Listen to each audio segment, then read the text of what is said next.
Welcome, YouTube family. We're back for another edition of GSR podcast. Today it's me, Ali, Masi, Mubashir. No Mike today, but we're gonna carry on the torch without him. So let's get it rolling.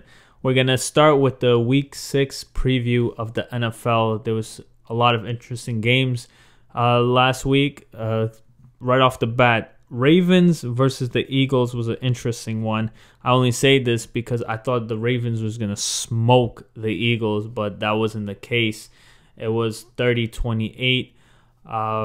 What's going on with Lamar, guys? Like, I don't get it. They were up big, though, weren't they? They were. They just took the foot off the gas. Exactly, but he completed 16 of his 27 throws for 59%. This is the second week where he's completing passes under 60%.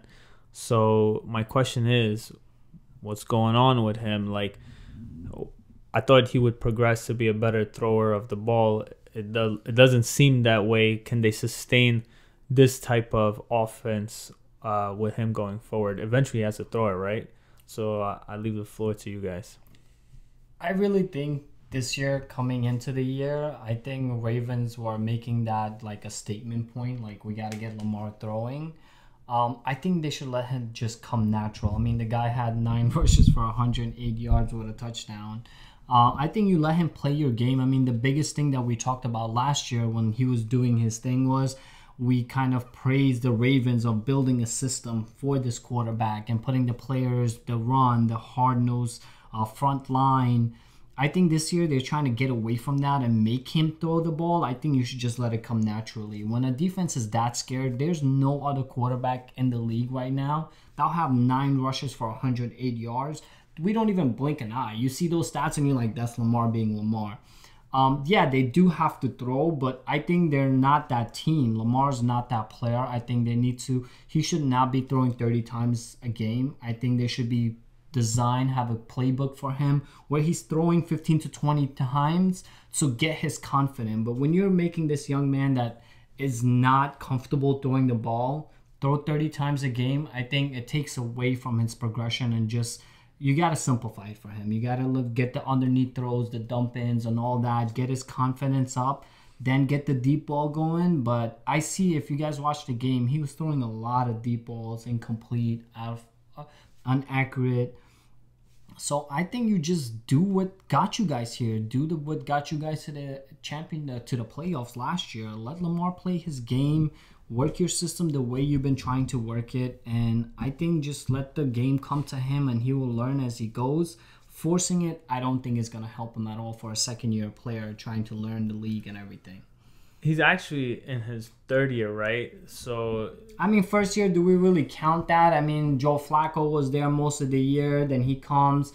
To me, last year was his first full year to the NFL. NFL is that one of those sports where I feel like you have to play a whole year to be played that year. I would say that first year was Joe Flacco's team. Then he came in the end, gave him that push. I didn't really count that as his year, but I understand where you're coming from. But I just think you can't force it on him. He can't be forced to do those throws. I think the playbook should be a little simplified for him when it comes to the passing game. Your thoughts? Yeah, see, it works when they're up, but their running backs haven't really been the same as last year. Like, I think Ingram's hurt. They brought in J.K. Dobbins, but he hasn't really done anything. So he's gonna have to take that next level and start getting better completion percentages and everything, because they can't rely on the running team, on their running backs. And you see Lamar, who's the next leading rusher? J.K. Dobbins, 28 yards. Their system they're a running football team. The throws are for the third down or the play action or the run pass options. But if they go down 14-0 in the first quarter, like we saw at the Chiefs game, he can't throw his way back into a football game. But again, when your best playmaker on your offensive side is your tight end, Mark Andrews, you can't expect a lot from the guy too. I mean, Marquise Brown is a good player, but he is a second-year player. Last year was, I believe, his first. I mean, by far, Mark Andrews is the best offensive player You can't really put all of it on thing. Of course, he needs to get better. If he wants to win a Super Bowl with the Ravens, he has to throw the ball. I 100% agree with that. But I think forcing it upon the kid is not going to help him when he doesn't have that wide receiver core. I mean, we talk about Patrick Mahomes. We talk about how many weapons he has. Except Mark Andrews and Marquise Brown, everybody else is mediocre at best. Like their leading receiver, Marquise Brown, 4 catches. For that game, yeah. For that game, but Mark Andrews by far his top. I mean, he got targeted 4 times. Marquise Brown got targeted 6 times. 3-2. These are the wide receivers, and most of them are under 50% in catching these balls. Yeah. So I don't think he has the offensive weapons out there like Tyreek Hill, like a big target like DJ Metcalf for the Seattle to really for us to gauge him. But in the same time, like I said, they need to just simplify it. More underneath routes. More just get his confidence up. I think that's what they've been doing, yeah. Well, it's going to be interesting to see. And I give a lot of credit to Carson Wentz as well. He was asked to throw it 40 times, completing 21 of his throws for 213 yards and 2 touchdowns. Now, you're talking about nothing to work with. Look at this kid. Like, to bring them to down to like 2 points to win, tie up the game, that's impressive. And I don't even like Philadelphia. I hate the Eagles. They're one of my despised teams. But Carson Wentz is like a real baller. So what about Travis Fulgham? He's been balling. He's been balling. I think Wentz gives us these weeks where you look at it and you're like, wow, oh my God. And then some weeks we're like, why did they pay him, right? So, I mean... Every time he scrambles, he looks like he's going to break something. I think so too. I mean, they're 1-4-1, you know what I mean? So they are who they are. Eagles, we had a lot of expectations. I get it. They have nobody in the offensive side for him to work with. I don't know. That was a good game. I mean, they showed me way more, like you said, like Ali said. I thought it was going to be a blowout. But the Ravens haven't looked that great, honestly, in offense. And that scares me. But they want to make a deep like push. Super Bowl favorites, right? So that's the because of that thing. Defense. And Lamar, if he's gonna throw for the way we talked about, they have to do more. But I think it needs to be simplified. If I'm the Ravens, I'm looking at a trade market, getting another wide receiver. If you want the kid to throw, then put the offensive weapons around him. Exactly. If he's your future quarterback. Exactly. We'll see. Now, moving forward, how about the Titans and Texans? 42-36. Titans win that one. Ryan Tannehill throws 30 for 41, 366 yards, 4 TDs, 1 INTO, and Deshaun Jackson, 28 of 37, 355 yards with 4 TDs. Bro, more than anything, Ryan Tannehill, this guy has resurrected his career in the Titans. I guess Sam Darnold is probably praying the same thing after he left Miami. But how good does the Titans look? Mike Vrabel, their head coach, is amazing. Like, he's doing Bill Belichick type stuff out there. If you guys, it was all over the news and stuff for sports news. He took that penalty so he could save his timeout. And I think that penalty saved him like, what, 40 seconds? 40 seconds. And they won the game with 4 seconds. It's amazing. I was like, whoa, like this guy's playing chess. Everyone's playing checkers. But that was a fun game to watch. Honestly, if Adam Gase is not your coach, then you're a decent team. If he's your coach, I mean, you already said the stats. 300. I mean, this guy's been like lights out since he's been in the Titans. Yeah. When he was in the Dolphins, we were all like, nobody was talking about Ryan Tannehill at all. But the Titans, I think, they're just built right in every level to me. I mean, the game that you talked about where your quarterback went 30 for 41, 366 yards with 4 touchdowns. Your running back rushed for 22 times for 212 yards and 2 touchdowns. A 92. That was the game he broke a 92 or what? 94 yards. It's like a freight train. It's a truck coming at you. They are a scary team. That defense is playing okay. I think they're going to get a little bit better as the year goes along.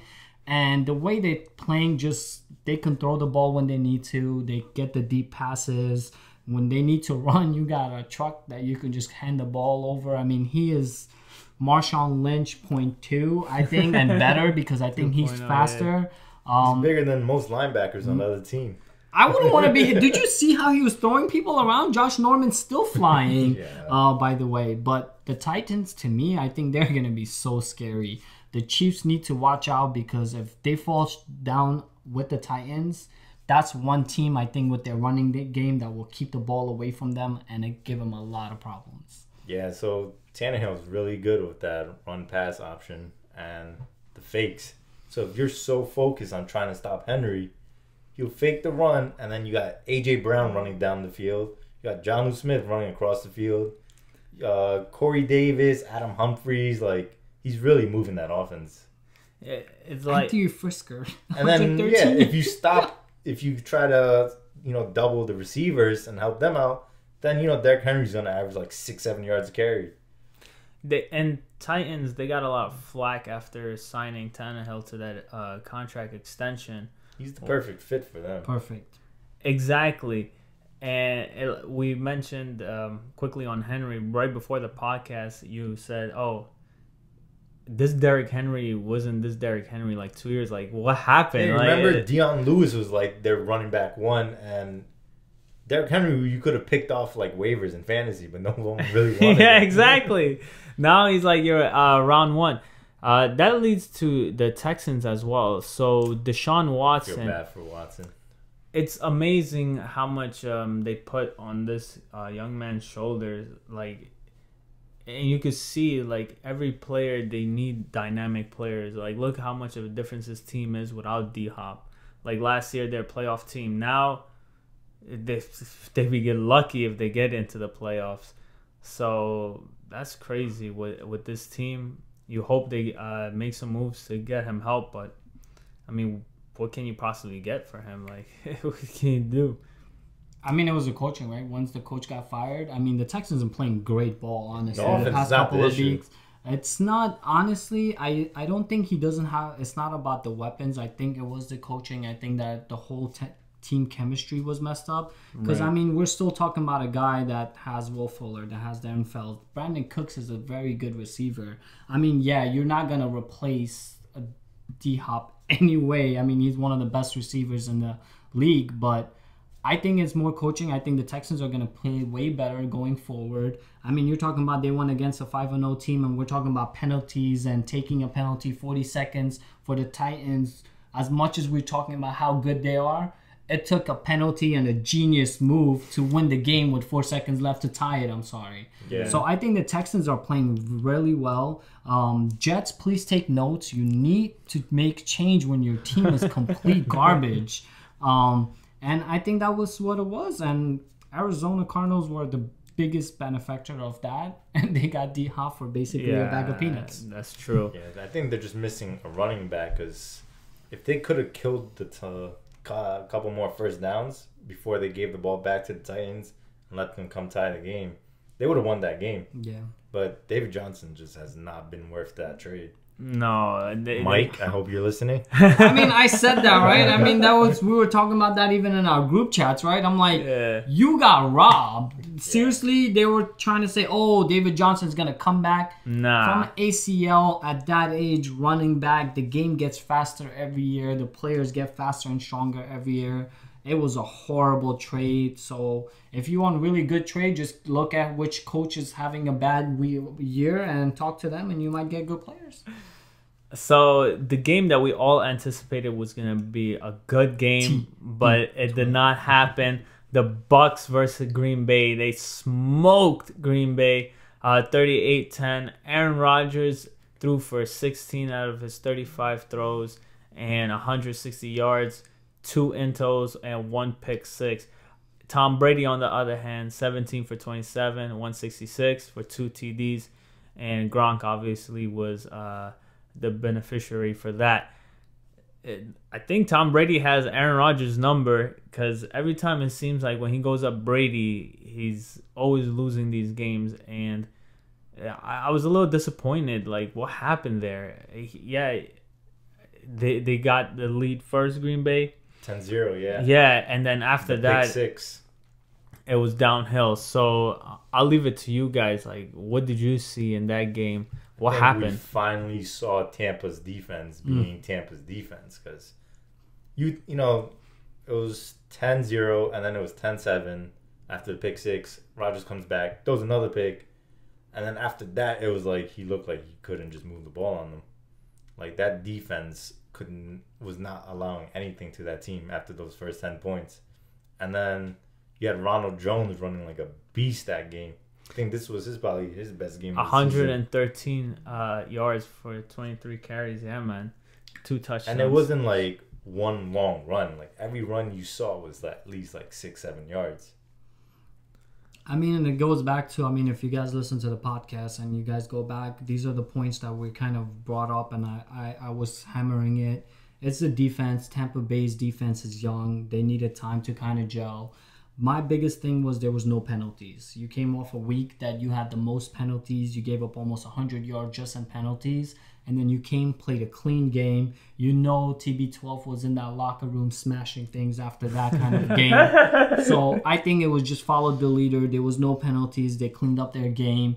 And that defense really showed up. When you were talking about Aaron Rodgers does not throw pick sixes. This is the third one in his career. That's crazy. I mean, that's a career. That was his first pick of the season.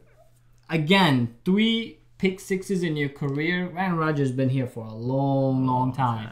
So it shows you that he's a bad man, but bad mans have a bad day too, you know? bad day. Word. Exactly. We finally saw the comeback of Gronk. Yeah, stop stealing my thunder over here. Okay? The first, the defense, and the second thing was that Gronk matchup we talk about. Like Mo just touched on it. We talked about that that's the only receiver that he has worked with. I think that connection's always there. I think Tom Brady was working on getting his rhythm right with his other players. I mean, Chris Godwin's we were just talking about it, hurt every week. So he hasn't really built that repertoire with him. Mike Evans is hurt. You can see it on the field. He keeps coming out there, but he's hurt. Like I keep saying, the Bucs are scary, man. If they keep building that team chemistry and that defense shows up, they're going to be a tough out in the playoffs, and everybody's going to have a problem with that team if they see him. I agree. A few games just to touch on before we get into week 7. So Browns just didn't show up for some reason against the Steelers. They laid a dud. I thought they were going to put up a better fight, but is Baker Mayfield really hurt? Is that what it was? Because he was benched for Case Keenum. I know that. No, he was injured going into that game. Him, Jarvis, and Odell. Wait, Odell and Jarvis was hurt too? Yeah. I didn't read that. Landry played. He played, but he was questionable because of that hit he took the week before on the ribs, where he had surgery on the hip. I know Baker Mayfield, they said he was hurt, but I didn't think it was to the extent that he played like this. I mean, when you're playing that Steelers defense, bro, once they touch you a couple times, it's...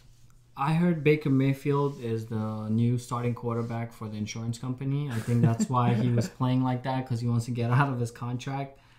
I mean, we're waiting, guys. We're waiting for the Baker Mayfield show to start. We're talking about all these quarterbacks that don't have weapons. He's got everything. He got everything. But they're coming off, what, like 4...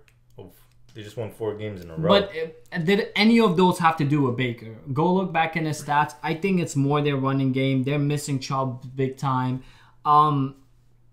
It's like having a Ferrari and you got Pep Boys rims. You know what I mean? Honestly, they need a quarterback because I think that team can go far. With the amount of weapons you have, the defense is not bad at all. The defense is pretty good.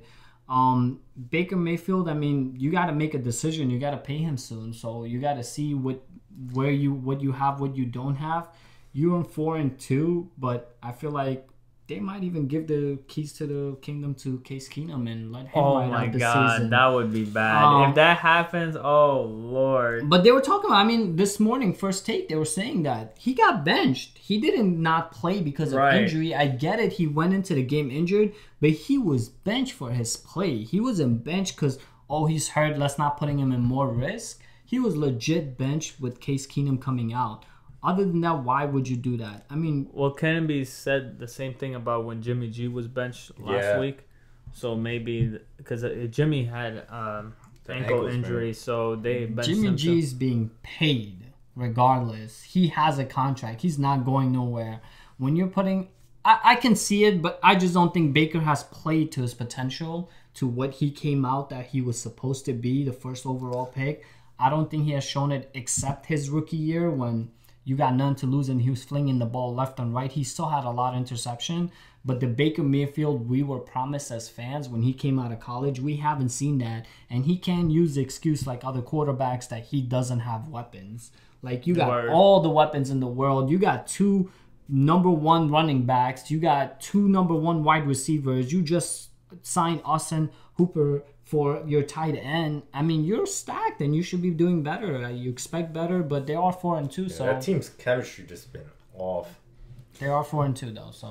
So what's up with people saying, Odell and Jarvis should ask for a trade? What is your opinion on that? Do you think they should get up on out of Cleveland, or they should just ride out? I'm of the opinion I think they should still ride it out. I wouldn't bench Baker for Case Keenum. No way, no how, because you still want to see what he has. But I don't know. If you see Odell pouting and stuff like that, you think it's Nobody best wants to take that contract. I mean, what he's got left, like, what, a few years? And he's a good talent, so... He is, but I don't know. I think he has matured ever since he left the Giants. Like, he doesn't create that. He got humble. He's in Cleveland. He's in New York. Nobody cares what he does in the Browns. If he was in New York, still trust me, he'll be back of the tabloids. He's still doing stupid things, I think. But it's Cleveland Browns. Who cares? Who cares what he's doing in Cleveland? I've been to Cleveland. There's nothing cool about Cleveland. You got nowhere to go. But if I'm talking about football, just straight football. But what team, like, you have to? What team would take him? Would you bring in that? And what would you have to give up for him? What would you give up? You have to pay him. Are you really wanna? If you're a Super Bowl contender team, do you want to bring that energy? You're not sure how it's gonna mess up your chemistry and your team chemistry. There's a lot of things that go into it. A team like Seattle probably could handle him. I mean, they've always had these high character guys, so I mean, Seattle is good. I thought he was going to go to the Patriots this year. Yeah, Patriots. I mean, they could definitely use help. You want to take Odell? I'll tell you why. There's certain reasons why. First, if you want Cam as your quarterback going forward, I honestly, in my opinion, the money's too much. You're going to have to give up draft picks that I do not want to give up for Odell. I don't think you have to give like a first round. Our team is not in a position. I mean, we gave up a second round for Mohamed Sanu. Come on, he's going to cost more than Mohamed Sanu, that's right? A different story. But it's still going to cost more than Mohamed Sanu. He's owed, what, $20-something million? We're not in a position where we think we're going to win the Super Bowl. I'd rather keep my picks. If my team was on the verge, if Tom Brady was there, our defense came fully back this year, our team was whole, then yes, 100%. Go for Odell. He throws us off the top. He might win us a Super Bowl. Yes. Do I see the Patriots winning a Super Bowl as much as it hurts me? No. There's much better teams out there. So do I want to give draft picks for a player that, is just going to get me to the playoffs in the first? We do that every year for the last 20 years. As a Patriot fan, no, I would not give up the draft picks for him because I don't think he's that one player that's going to throw us off the top. If you're the Steelers, you think twice. You have the defense, you have the quarterback, and if he's lining up on the other side, now you have your AB back. I think Steelers is a fit. Personally, I think the Steelers is a fit. So speaking of the Steelers, right? I wish Mike was here so we could have gone back to the Juju Smith-Schuster debate. Again, he was nowhere to be found. Well, he was found twice, but only for 6 yards. Chase Claypool was their leading receiver in that game. Honestly, I didn't think Big Ben and the Steelers was going to be this good, and they're playing really well, 5-0. He's just feeding his guys the balls. And yeah, of course, it's defense, but Big Ben is also putting up numbers, and he's allowing this team the opportunity to win. He was 14 for 22 for 162 yards, 1 touchdown, and they won by 38. They won 38-7. That's crazy. So that just shows you how complete that team is. But in the same time, they haven't really played anyone either. This was the week we were supposed to finally see what Steelers would look like going against a winning team. If you guys look at the record of the teams that they have played, it's like 3-15 or whatever it is. Again, they're an amazing team, but you're not going against the Browns in the playoffs. You're not going against these teams that are sub 500. Right. You're going to play the Chiefs. You're going to play all these other teams that are... So I really want to see them playing against a contender to really gauge where they are. To me, that's going to be very important. I thought it was going to be the Browns this week, but it didn't show me nothing because the Browns were just flat. They laid an egg. Steelers lost a really big piece on defense. Oh, Devin Bush. Yeah, that's going to affect their defense for sure. A lot. One final game, the Chiefs versus the Bills. I thought that was a game also that we were going to see high scoring, back and forth, but the Chiefs came out with their hair on fire, and like Pat Mahomes, man, this kid is unbelievable. Josh Allen, also great, but you could clearly see the discrepancy between both Edward players. Ran for his job. Yeah. 161 yards, said, bro. Who's coming to Kansas City? Oh, no, give me the ball. It was a sloppy game to me personally, just because of the rain and everything. Yeah. I think that's what messed up the high scoring and all that. Guys, Right. Chiefs keep winning. I know they're 5-1. To me, they're not the same Chiefs. Honestly, there have been too many close games. They went to overtime one time. They've almost lost another game. I think they need to really have a wake-up call, because once it gets to the playoffs, every team is gunning for the Chiefs. We know that. He's a $400 million man that everybody wants to take down. The Bills just laid an egg. I thought they were going to be competitive with them team. But again, that's 2 weeks in a row for them. Yeah, 2 weeks in a row, my man. And this Bills defense, we were hoping like eventually they would just like turn up, but they're also nowhere to be found. Fourth quarter, when they needed that big stop to get the ball back, they just couldn't get it. Definitely we were hoping more from the Bills. Unfortunately, that didn't happen. Josh Allen, I don't know, like you said, 2 weeks in a row.